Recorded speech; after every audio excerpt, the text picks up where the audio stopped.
Okay, so good afternoon, everyone. Thank you for coming here. Post lunch session, last day of the conference. You guys have to help me not to sleep. I don't know about you. I'm going to need help from you to stay awake and energized throughout. The desserts were really good today. So I'm uh, I'm Anand Bagmar. I'm the test practice lead at ThoughtWorks. Been in the testing field for about 19, 20 years now. I do anything that comes my way related to testing, whether it is just talking about it, like I'm doing so today, sharing experiences, thoughts, or doing hands-on testing, whether it's manual, exploratory, automation related, or coaching, consulting, trainings, workshops, whatever is there. That's what I do. My contact information is here on the About Me page, Twitter hashtag is there. I will be posting the video and slides on my blog where you can get it from. So you don't necessarily need to note anything from the slides. It will be available. Okay? So what do you expect from this session? Title said enabling continuous delivery in enterprises with testing. What does that mean to you? Why are you here compared to the other two tracks?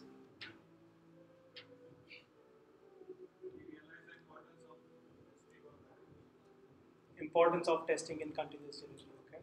We are seeing the same boat as we. Sorry. We are seeing the same boat. We are into that. We are about to optimize at least that passing from your experience. Okay. Okay. So just sharing experiences since we are in the same boat. You were saying something. So I'm saying the continuous delivery is the new buzzword everybody is talking about. So we want to know more about it. Okay. What is it all? Excellent. So what is continuous delivery really about, and seeing how it can really help in the existing context. Any other thoughts? Okay. So you are all wrong. We will not be covering any of that. Okay. We will not be doing any of that. We are going to do this simple magic show. We are going to prove a triangle is a pentagon. Okay. Don't leave yet because it is going to get interesting. It is related to continuous delivery. How are we continuously going to get to proving a triangle is a pentagon? But we'll get there. Okay. That said, at the end of this session, I promise I'll prove it to you that a triangle is a pentagon. What is the objective of any organization? I look across any type of organization, whether it's a startup, enterprise, whichever type of organization it might be, it has three primary objectives. One, to make money by providing value, or to optimize on whatever money you have and provide value in that not-for-profit organization type basis, right? And you can do that only if you get your product offering in front of your consumers in good time. But none of this is going to help if the product is not of good quality. So these three things go hand in hand. Any of this is compromised, you're not going to get a good product to your end consumers, and you're not going to get the value attained out of it. Now, I'm going to explain the concept of, or rather, the process, what I applied on an enterprise project from a testing perspective to help achieve continuous delivery. And I'm going to do that in form of a case study of a core banking implementation. So before we get into this case study itself, I want to understand what is the spread of roles over here. Do we have any testers? Okay, some representation from testing roles. Developers? Excellent. Leads? Managers? Product owners or business analysts? Okay, that's the only role that is missing. Unfortunate it is, because testing is a team responsibility. Quality is the team responsibility, and it's not just testing team responsibility, right? And when we say team, all these different roles come into play, and all of these roles together need to make things happen to make the product right, build the right product and build it of the right quality as well. But let's proceed with this, given the different perspectives that we have. Anyone in the financial domain who works in the financial domain or has worked in the past? No one? Telecom domain? Maybe? Okay, telecom is there. Which other domains do we represent over here? Healthcare, equally complex. Which domains are you guys from? Travel, hospitality, telecom, excellent. Okay. Anyone from banking domain over here? Financial, excellent. We got finance also. Are these domains easy? Is it a simple product that we're building? Any of these domains for that matter? Even if you take just e-commerce site, right? It's not just a simple page that you're just hosting. It's quite complex, and the complexity is relative in terms of what exactly you're trying to do. But this is an example of a core banking implementation, and core banking, for those who don't know, it's an extremely complex, and maybe you could say it's unnecessarily complex also at the same time. This particular team that I was working with, the bank that I was working with, an Australian bank, and they had distributed teams. So it's Australian banks, of course, based out of Australia. They also had operations in New Zealand. The development effort, and when I say development, it's actually implementation, testing, support, whatever else, is happening out of India and China as well. Okay, so distribution is there. The time zone difference is still not as bad as you would have had in some other cases, but still fairly distributed. Now, this is being a bank. Does it mean you've got endless budget or endless money to get whatever implementation done? Of course not, right? Now, so was the case for this bank. It had a finite budget. It was not the biggest bank in the market, so it had very finite, limited resources, and at the same time, they wanted to ensure that they don't have to spend all the budget that they've thought of and see this implementation done at the end of 5, 7 years, whatever it might be. It is too late, too risky for the bank to invest that kind of money and get this.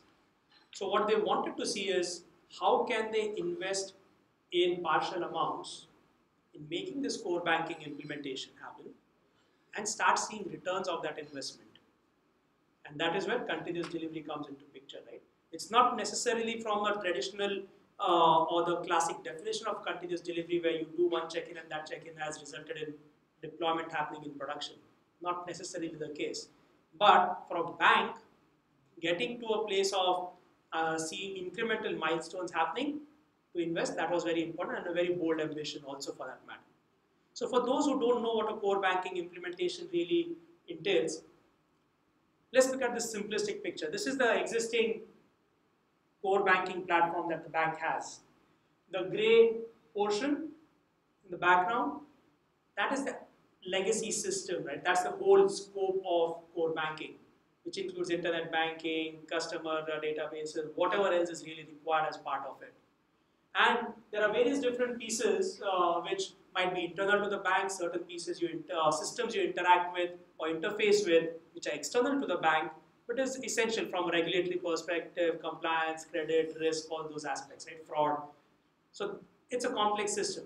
The objective of this particular program was to replace this legacy system, which includes a lot of mainframes and very old systems, with something new. Something new which will help them create new products much more faster, which will help them tweak the product offerings much more faster and take those to the customers and get benefits for themselves as well as for the customers. As part of doing this change, it's not just a simple flip of a switch to say, now I'm ready to replace this mainframe system with a new system. Also, what needs to happen is you need to maybe add new systems in place to help bridge the gaps what the new system has brought in. Also, at the same time, you need to update existing internal systems to start working better with this new platform now. And likewise, for the external systems as well, you want to make that relevant changes for the integration to go through smoothly. So that is the scope of what we are talking about. Seems very simple from this diagram, but if you look from architecture perspective, this is what the actual architecture diagram was, the system architecture diagram. And what this really meant is there were 130 odd systems with 290 plus interfaces that need to be covered as part of implementing this change of core banking platform. Not an easy task. Okay? That's the scale that we are talking about over here. To add to the challenges of what lied ahead is we need to understand how that real execution is happening, right? Given that it's a bank, what is the main business of a bank? To be a bank. Provide what are different types of accounts for individuals, corporates, insurance policies, loans, whatever might be there, right? What are the bank is doing? That is their business. IT is not their strength. They have IT mostly in terms of supporting, maintaining existing systems, not necessarily to develop new things. A lot of banks now are going the route, likewise in other domains, of setting up their own IT teams to do the development and maintenance in-house instead of just outsourcing it to someone else. But that was not the case over here. So the first thing that this challenges that were there were more than 3 partners involved along with the bank to make this change happen. And this we are talking about just from the scope of change required. It does not mean the different partners, more different partners that might be there for the integrating teams that might be there in place, right? The actual change required. So with multiple partners, what happens is each partner has got different policies, different ways of working, different mindsets, and they have their own constraints and own vested stake in it. Some partners might be genuinely there. I want to help the customer while I don't go in a loss, I still make profit, but I genuinely want to help the customer. Some partners go with a vested interest. Once I get in, I never want to get out. How can I ensure that? A lot of organizations have that objective also, implicit may it be, but it's a fact, can't deny it. Because of this, it becomes challenging now because the goal doesn't remain the same for everyone. So how do you operate in such a fashion to make it seamless?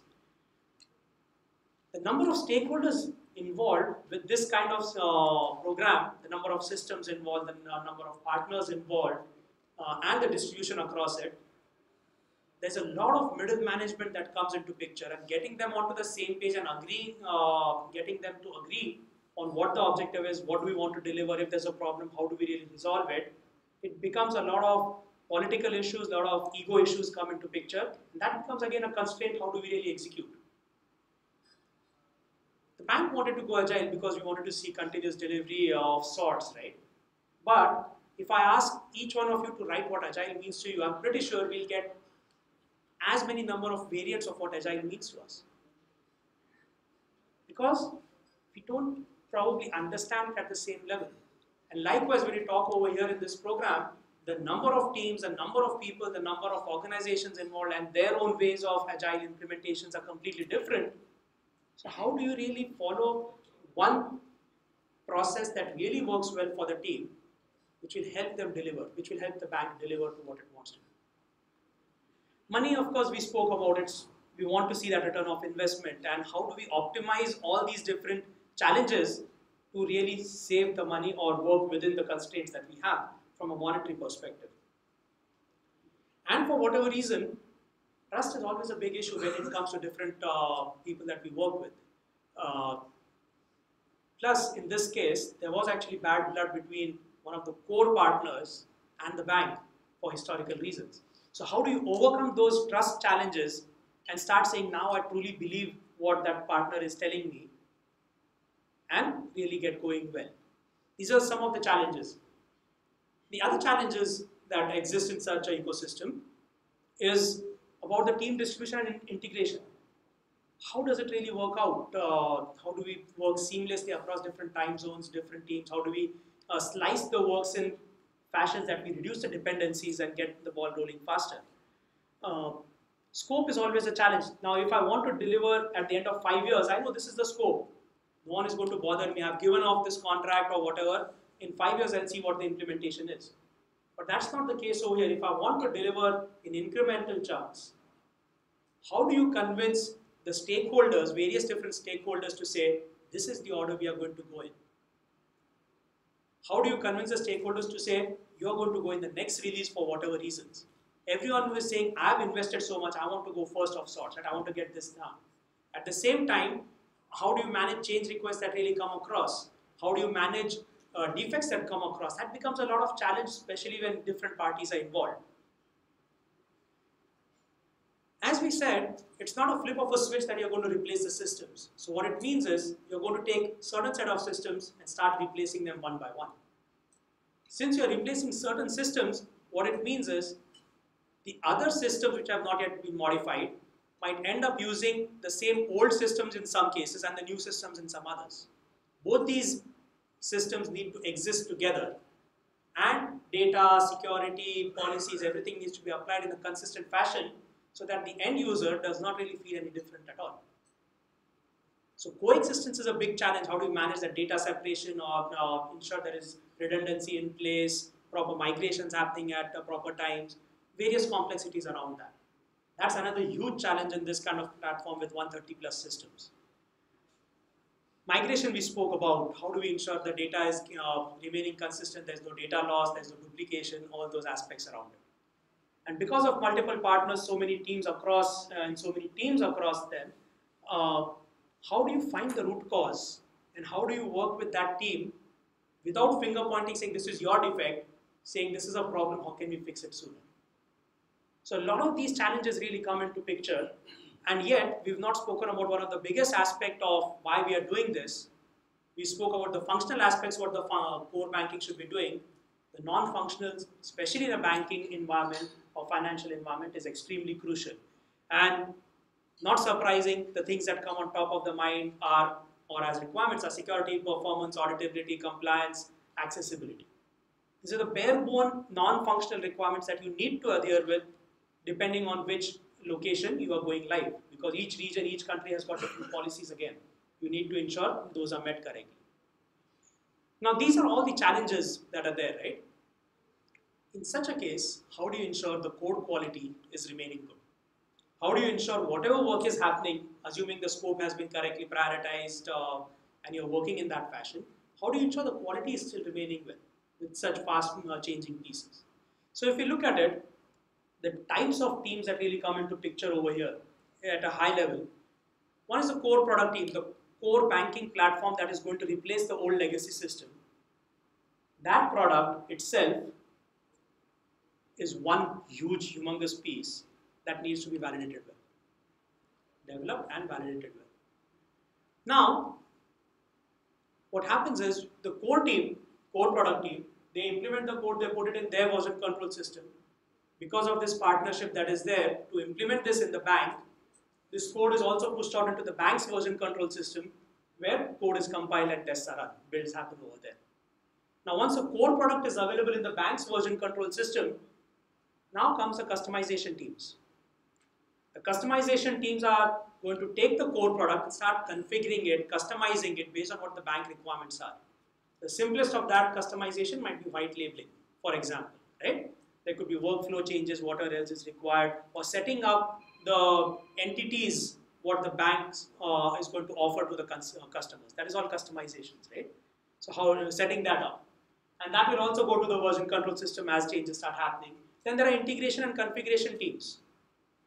The other systems in the bank and outside, how do you start updating them to start working with it? So that also comes over here. There are systems teams.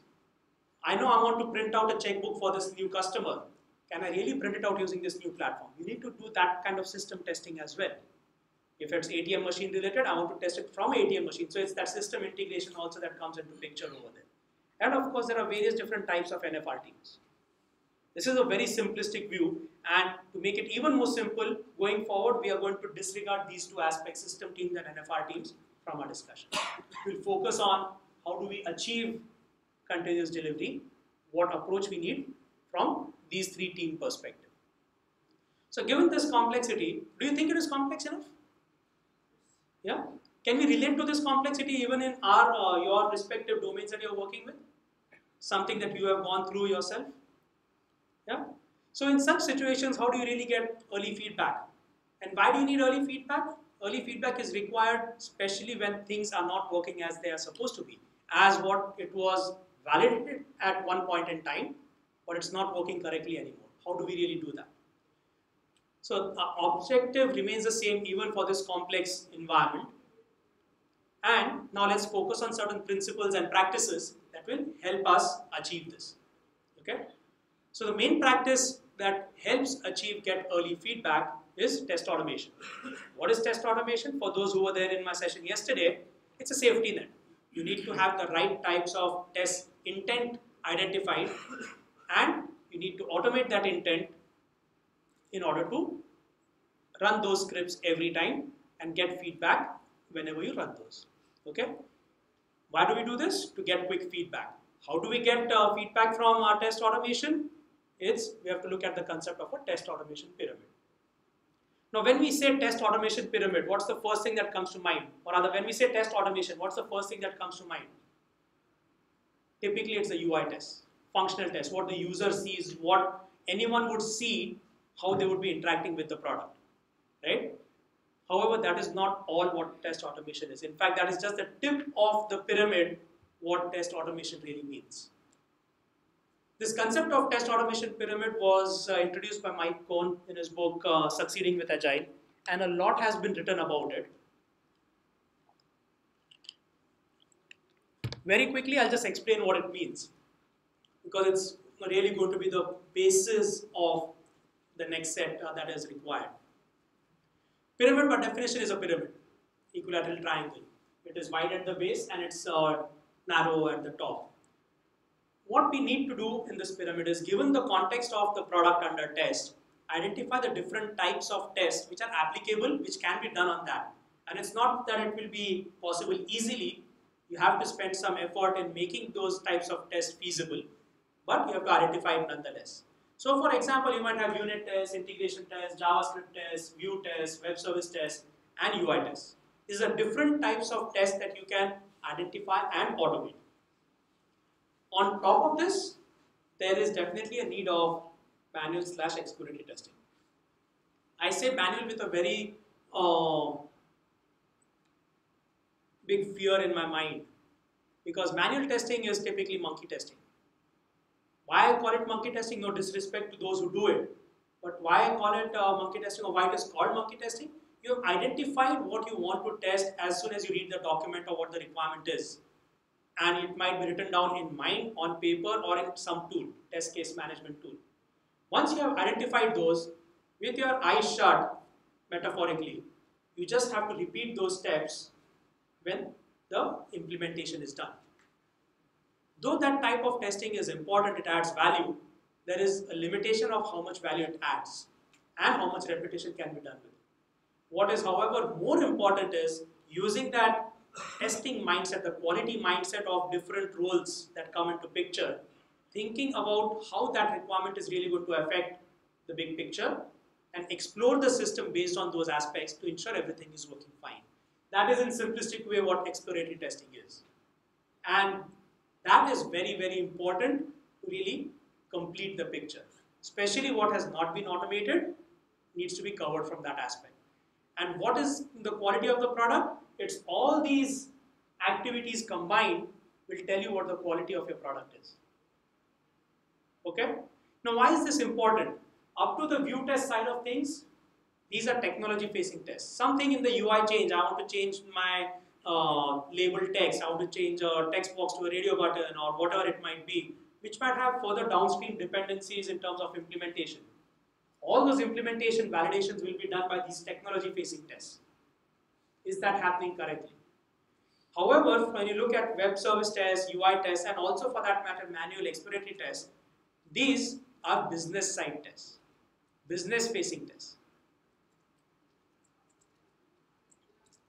The other aspect is, as you go from bottom to top of the pyramid, the time taken to execute the to implement and execute these tests keep on going up. Unit tests can be run by the developers on his or her machine before the code gets into version control system. However, for functional tests, I want to get all the code together, build, deploy it into some environment, set up the data for it, configure it. Only then can I start really interacting with it and validate that functionality. So the time, the cost taken to implement it keeps on going up, because now I need more and more things to be set up correctly in order to validate. Likewise, the time to get that feedback is also going up. I've made the change today, it might take me 2 days for it to be available in some environment to test it. Also, to implement and run these tests, it's going to take more and more time. So time is multifaceted in this case.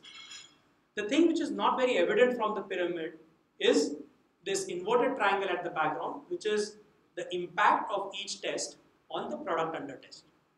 A unit test is impacting granular pieces of code versus a UI test is impacting the breadth of the product. So what is important over here is whenever any role or any person identifies tests to be automated, you really need to think about what is the impact of this functionality I'm trying to validate. How can I push it more and more down the pyramid so that the time and the cost to validate those changes is drastically reduced. And hence, the feedback has become much more faster. So we understand what the test automation pyramid means. Okay? Now, to implement a test automation pyramid, this is where all the different roles are very important. Because without management support, the developers are never going to think about spending more time about automating these lower layers. They are the closest to the code. They are the best people to automate these tests. Of course, the scenarios, the test cases might come as input from the QA person, the tester. But implementation, the devs are the best set of people to implement this. Even for that matter, the UI and web service tests, the developers should be automating because they're closest to code. They understand coding aspects well, design patterns well. So management needs to be bought in to say developers are not just going to keep on writing, implementing functionality, they also need to own the quality aspect for it. At the same time, developers really need to understand the value that they'll bring to the table, to the team, by automating more tests. It's not just about management telling do this, developers also have to believe that. If that belief is not there, it's going to be a very patchy job, if at all. That's why all the roles buy-in is required.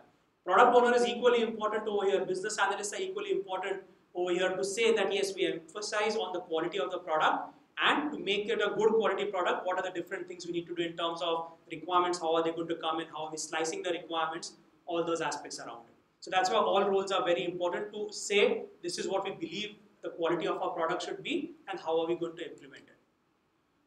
Now, one thing is about automating the tests. That automated tests are of no use if you're not going to run it on every check-in that comes through, every code change that happens. And the way to enable these tests to keep running on every code check-in that goes on is the process of continuous integration. We've all used continuous integration before. We are aware of this concept, right? So I'm quickly going to move on around this, of what it really means before we get to the next stage. So a developer changes some code, the code gets pushed to version control system, the tests run automatically. When any other developer needs to do some changes, he'll get the latest version of the code and do changes. When the code goes back to version control system, the process keeps repeating. Okay? So it's a continuous integration process, and you want to run each and every test as quickly as possible on every change that happens, so that if something breaks, you know which are the set of changes that might have potentially caused that issue. That is that early feedback that is important. Okay? Now, if this is the CI process, continuous integration process, what is continuous delivery? Continuous delivery is a way to just make a release process boring. We are emphasizing a lot on DevOps practices. DevOps is nothing new.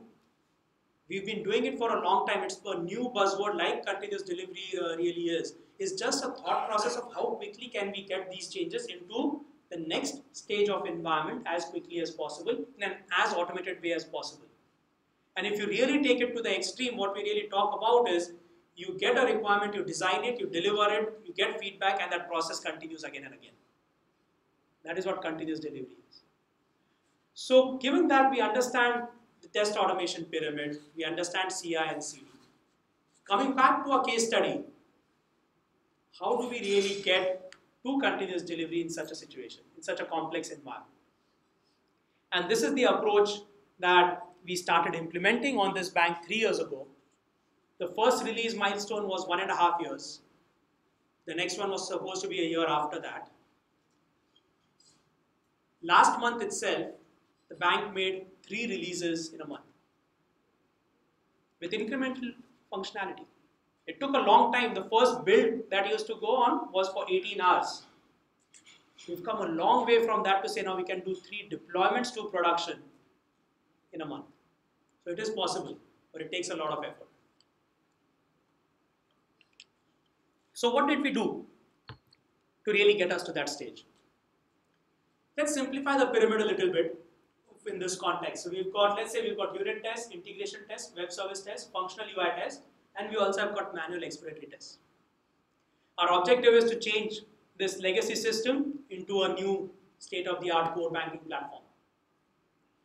So what we started doing is, we started identifying teams for which we need different types of environments. We need isolated environments of sort, which have less dependency on the other teams, for example. So the first step itself is a developer machine, or a QA machine for that matter, right? Where what we want to do is, we want to enable running each and every type of test that is possible to be run on that developer machine in the context of what that developer is doing. So in this case, if a developer is working on certain feature set or in certain parts of that whole scope, the developer, before he or she checks in any code, makes any changes to the code base, should be able to run all the unit tests relevant to that particular team, should be able to run all the integration tests relevant to the team. But given that this is a developer machine, we are talking about a subset of the whole scope, maybe web services or UI tests cannot really be run, or if at all, there's a very limited set of things that you can do with them. Right? It might be a very limited UI that might be available at that point in time, and you just validate that aspect. But what we want to do is enable running the tests which are relevant to the developer environment from the developer machine itself. Because if anything goes wrong with whatever changes the developer is doing, these tests should fail. It will tell the developer something has gone wrong, don't even push this code into version control, fix it or update the test. Maybe the tests are outdated, which is fine.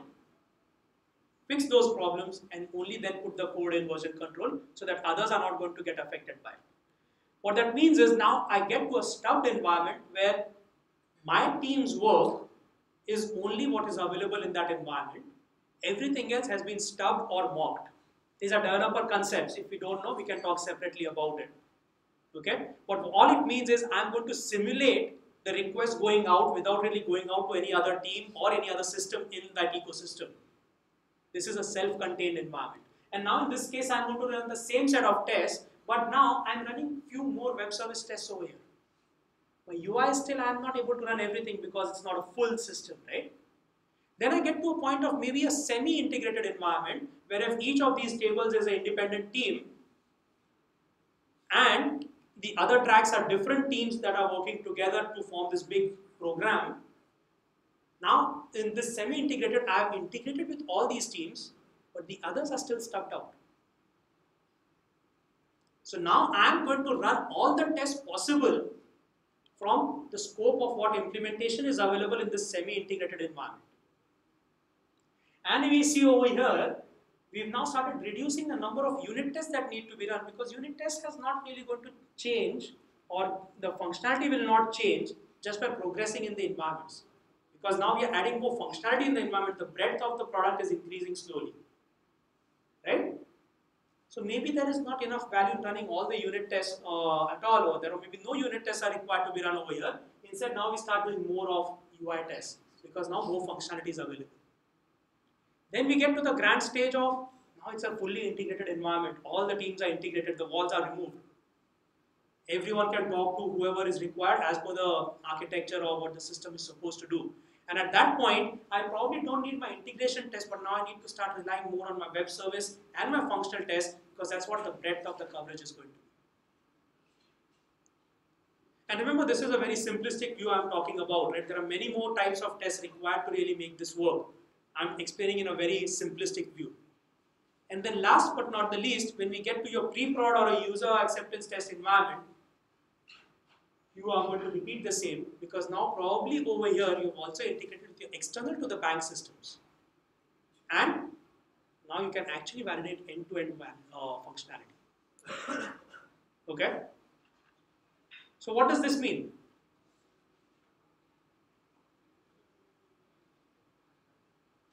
It means what I promised in the first 1 minute, I've proved it. The triangle has become a pentagon. Right? That's a slight takeaway on this. But let's talk about the real takeaways, what this means to the teams, right? To get early feedback in complex environments, you need to think about various different aspects.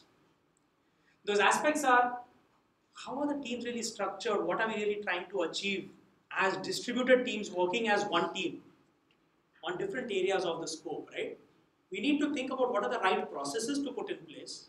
Based on those processes, what are the right practices that will help the teams, and those practices might be different for different teams for that matter, for various reasons, which is fine.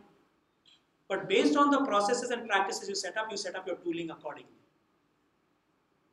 Not the other way around, I've got licenses for these tools and how do I fit it into what I need to do. It's a classic mistake every large organization especially goes through because they are already heavily invested in licenses and these are expensive. We would like to reuse for whatever reason. Why did we buy that? That's a different question. Okay? So think about what is the right process to set up for what we want to achieve. Based on those processes, what practices will enable achieving, making those processes successful. And to do those practices well, what tooling support will require for it. That's the right sequence. You need to start thinking about, based on your team distribution, what work is distributed in which regions, which locations. You need to start thinking about, ideally, what are the number of environments that I need to really say I'm not blocked for anyone else. I can proceed up to this point and I'm sure that my implementation is correct. Think about the ideal scenarios. You might come up with the fact that, okay, I need 15 different types of environments based on this. Okay, idealistic hat off, practical hat on. Out of those 15, what is really possible? How much can I stretch it to go towards the ideal vision? So instead of starting off saying I can give you just 3 environments, you've started off with 15 and now you're applying your realistic hat to say, if I can get 6, I can sort of make 2, but that will really help the cause. Again, don't start off with the number of environments, this is what I can do, and then say, okay, now see what best you can work with it. Think the other way around. Though environments are expensive, they have become much more cheaper than before. Invest in it because that will help the teams move faster. Okay? Think about smart automation. It is extremely essential because now you want to run different types of tests in different environments based on different teams for that matter. So how can you be smart of saying that if the developer has made changes to this particular set of components, run tests only for those components from the developer machine, which other set of tests should be run from your stubbed environment, semi-integrated. And if you automate this process based on configurations in your automation frameworks, and remember I'm saying automation of all types, right? That is what is going to help you get quicker feedback. You don't necessarily need to run the same test in each and every environment. You can start saying this test is not adding value in the next set of environments because it's not going to be any different feedback here or there. No need to run it then. That is very important. You need to identify tests for specific environments because with smart automation, if you don't have the right kind of prioritization and classification, it is not going to help. So you need to start doing that. DevOps cannot stress more on that. The practice is required to really say, you do all types of automation is not going to be sufficient if you're not going to be able to say, if all tests running in stubbed environment means I can automatically deploy to my semi-integrated environment. It has to be automated. The database configurations, test data, whatever else configurations required on that has to be automated in order to say at the click of a button or based on certain criteria, automatic deployments will happen. You need to understand testing cannot work in isolations. Break down the walls. Make cross-functional teams sit together, and I'm not emphasizing on the roles, I'm emphasizing on the activities that are essential for this. Unless you have all activities required to make that feature set successful, sitting together and happening together, it is not going to help the team. It cannot be thrown over the wall. Test consultation is equally important. If the test is not adding value, delete it. More number of tests doesn't mean your product quality is better. Having right types of tests automated is more important. Maintenance, you have to spend effort on maintenance of your test framework as well. If you do not maintain a test framework, the tests are going to start failing, the feedback cycle is going to keep increasing. As a result, you'll have to spend more and more time on your manual and exploratory testing on it anyway. You want to try and reduce that as much as possible so that you can focus on other important aspects. You have to prioritize which test to automate or not. You have to think about This is the intent I want to validate. How can I have a meaningful conversation with whoever relevant stakeholders to say, push this test down the pyramid, which will need implementing a new stuff. But once you have invested in that, the test is going to give really good and quick feedback. You don't have to do UI automation or web service automation for that.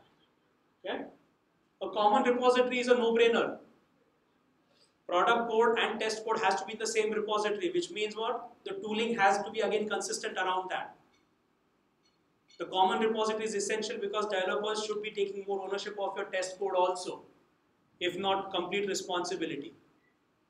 And they don't want to keep on switching their IDs, whether it's IntelliJ or any other Eclipse or anything else, to some other tool just to see what tests are there and to run that. They want to run everything from one place. That is the value that they can really derive out of it as well. That's an incentive for them. You don't have to do anything different. Run it from this one place itself. Invest in that. A single dashboard is at most important because for team members or for management, if you don't see a single view of what is going on in your program scope, if you have to keep on going to different tools and different dashboards to see that information, you're going to lose out something in translation. And single dashboard ensures transparency and it will help the teams move faster and identify where things are not correct. So, is a triangle a pentagon?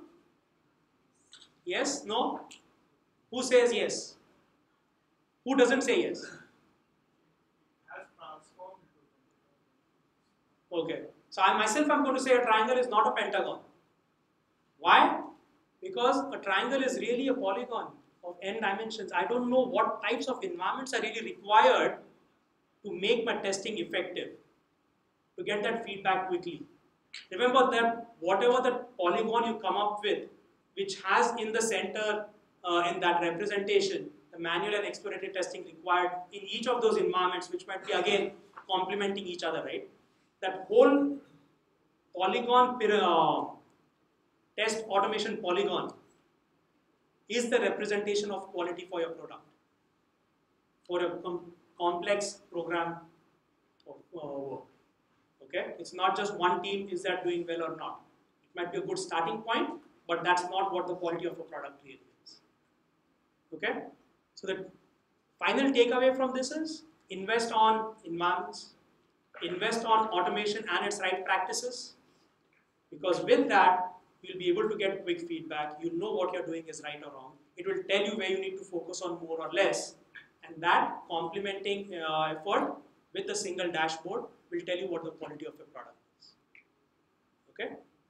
So with that, I'm done with my content. I don't know how much time we have for Q&A. We are on time. Excellent. Okay. So we have gone live at the right time. That's great. Okay. Probably we can take a few questions before the next talk. Yeah. Very few questions. I mean, the scenario you have just covered, I believe that it is more or less relevant to the big projects. What about the small projects where we do not have much capacity of requirement or maybe the people engagement or like that? So would it really matter there?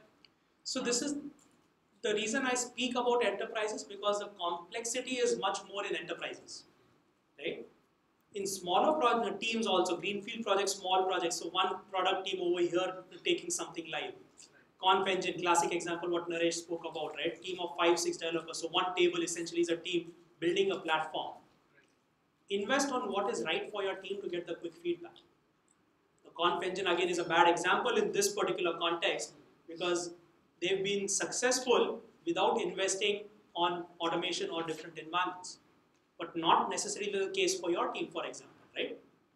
So each team needs to think about, if the scope of work you're doing is just this table, what is the right strategy for you? How much do you need to invest in automation, in environments to really make the product successful, to really be able to go live faster with confidence?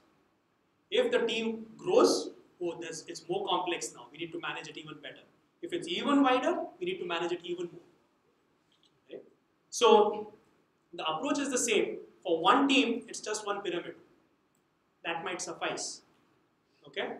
That pyramid, you can sort of virtually think about the slices in it based on different environments, if you really want to do it that way. But as the teams grow, then how do you really manage that? You need to bring. Sorry.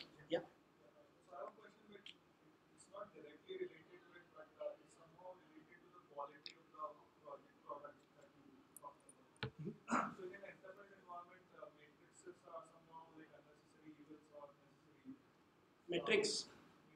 Yeah. Usually in a enterprise environment, we had something called as defect management. You had something called as DI, which is a defect removal efficiency, which used to be used as a matrix for measuring the quality of a product. So now with the agile, the continuous delivery that's happening, how would that translate? Because Clifford Jones, who is the foremost authority in that, he says that it's still applicable to agile. So metrics is something we have to grow out of traditional thought process of metrics. That's the first thing. Especially when we talk about agile. Agile, it's all about how can you, from a testing perspective, it's not about defect detection, it's about defect prevention. Okay? Now, if you understand that thought process, those numbers what you spoke about is meaningless. How can you find the better metric would be how many defects have you prevented? But can you really even find that out? How do you know your testing efforts is completed? There's no solid answer to those kind of things, right? So when it comes to metrics, whether whichever methodology it might be, I think first and foremost, we need to question the people, do a 5 whys type of interview with that person to say, why do you really need it? What value are you trying to get out of these metrics? How are you going to use this information to take better decisions? And based on those answers itself, you'll be able to derive and say, what you really need is not what you're asking for. What you really need is this other type of information which will be more helpful to you. That's one aspect of questioning which metrics are being asked for. The second is about, even though it might be a relevant metric, if it is not easily achievable in an automated fashion out of whatever you're doing, it's probably not the right metric, because you might spend a lot of time deriving value for those numbers compared to what you might have got 80% closer accuracy or less accuracy, 20% less accuracy with an automated form of collecting those numbers and still make meaning out of it, extrapolated or whatever introspect on those numbers, right? So metrics have to be easy to capture. It has to be automated, captured in an automated way, and only then it becomes valuable to the team. But we can take it, we can discuss more separately because it's a completely different thing. Sorry, you were saying something. Okay. Thank you, Anand.